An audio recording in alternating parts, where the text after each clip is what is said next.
большое всем казахам за то, что вот сейчас Казахстан просто делает какие-то невероятные вещи. Сейчас открыты там все церкви для того, чтобы переночевать люди могли, мечети, кинотеатры выделяют. Сегодня, короче, вот такой трэш творится. Это все очередь за получением ИИНа. Всем ассалаум алейкум. Россияне, переезжающие в Казахстан, стали записывать эмоциональные видео со словами благодарности за поддержку и помощь им в непростые времена.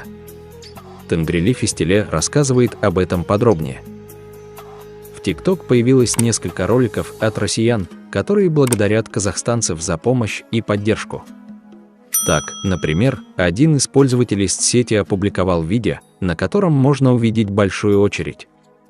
Судя по информации, озвученной в ролике, это россияне стоят в очереди за ИИН. Видео было снято в Уральске. Казахи огромные молодцы. Работники все замученные. Огромное им спасибо, что мучаются с нами, говорится в тексте видео.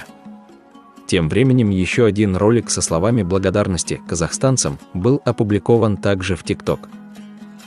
Хочу сказать огромное спасибо гражданам Казахстана за то, что помогаете.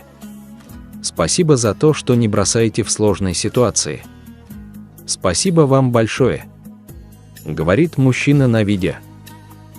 Ролик собрал свыше 3000 лайков и не менее 500 комментариев.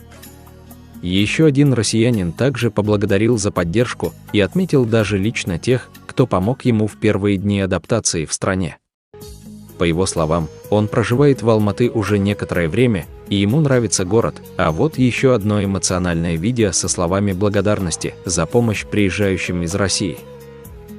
В это непростое время я очень хочу поблагодарить Казахстан за ту поддержку, которую он сейчас дает всем приезжающим россиянам. И я хочу посоветовать всем, кто приезжает, относиться с большим уважением к Казахстану, к людям в Казахстане.